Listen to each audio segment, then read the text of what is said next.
नमस्कार। सबसे पहले तो मैं श्री हेम सिंह भडाना जी, पूर्व मंत्री राजस्थान सरकार के निधन के समाचार प्राप्त हुए हैं, जो कि अत्यंत दुखद है और ईश्वर दिवंगत आत्मा को अपने श्री चरणों में स्थान दे। सभी बहुत ही लगता है पूरे राजस्थान में बहुत अच्छा उन्होंने कार्य किया था जब वो मंत्री थी। मुझे भी उनके साथ काम करने का अवसर मिला। सभी उनको श्रद्धांजलि अर्पित करते हैं। आज अजमेर में केंद्रीय बजट, जो कि माननीय प्रधानमंत्री श्री नरेंद्र मोदी जी के दूरदर्शी नेतृत्व में प्रस्तुत किया गया है और जो बजट देश को विकसित भारत की दिशा में मजबूती से आगे ले जाने वाला बजट है। पहली बार कर्तव्य भवन में निर्मित माननीय केंद्रीय वित्त मंत्री श्रीमती निर्मला सीतारमण जी द्वारा प्रस्तुत ये बजट 3 कर्तव्यों पर आधारित है, जिसमें आर्थिक स्थिरता, समावेशी विकास, भविष्य की आवश्यकताओं की पूर्ति के साथ सबका साथ सबका विकास को बल देता है। इस बजट को देखकर निश्चित तौर पर ये कहा जा सकता है कि ज्ञान यानी गरीब, युवा, अन्नदाता, नारी शक्ति को आत्मनिर्भर बनाने के लिए माननीय प्रधानमंत्री श्री नरेंद्र मोदी जी की सरकार पूर्ण रूप से समर्पित है।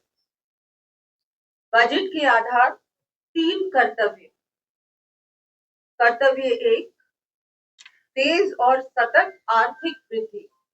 इस बजट की सबसे बड़ी विशेषता इंफ्रास्ट्रक्चर पर भारी निवेश है, जिसके तहत प्रोडक्शन और मैन्युफैक्चरिंग सेक्टर को बढ़ावा देना है। इसके अंतर्गत India semiconductor mission 2.0, rare earth corridor, chemical park, capital goods production को बढ़ावा दिया गया है।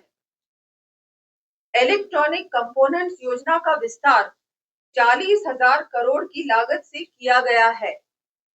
10,000 करोड़ से बायो फार्मा शक्ति योजना बनाई गई है। चैंपियन एमएसएमई को बनाने की एक नई पहल से मध्यम एवं लघु उद्योग को बढ़ावा मिलेगा, जिससे रोजगार के नए अवसर प्राप्त होंगे। इसी सेक्टर के ग्रीन ग्रोथ के लिए 10,000 करोड़ का एसएमई ग्रोथ फंड का प्रावधान भी किया गया है।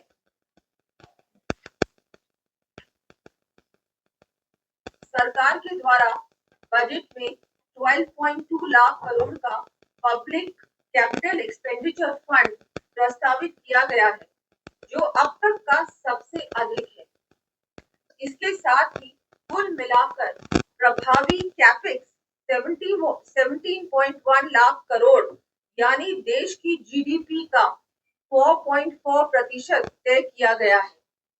इससे सड़कें, रेलवे, लॉजिस्टिक्स, इंडस्ट्रियल एरियाज, शहरी ढांचा और कनेक्टिविटी पर बड़े स्तर पर काम होगा। इंफ्रास्ट्रक्चर वृद्धि से रोजगार पैदा होंगे, निवेश में वृद्धि होगी, जिससे अर्थव्यवस्था और भी मजबूत होगी। बजट में घोषित नए फ्रेट कॉरिडोर, 20 नए जलमार्ग, कोस्टल कार्गो योजना, 7 high speed railway corridor, 20,000 crore का सीसीयूएस निवेश, सिटी इकोनॉमिक रीजन्स का विकास, टियर 2 और टियर 3 शहरों में कॉरपोरेट मित्रों की नियुक्ति। सरकार की प्रथम कर्तव्य तेज और सतत आर्थिक वृद्धि को दर्शाता है।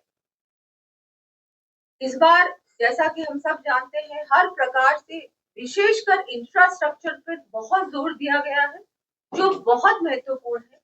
जिस तरह से माननीय प्रधानमंत्री जी विकसित भारत का निर्माण 2047 तक पूर्ण रूप से करना चाहते हैं, उसी दिशा में उस दिशा को उस पूरे उसका फाउंडेशन तय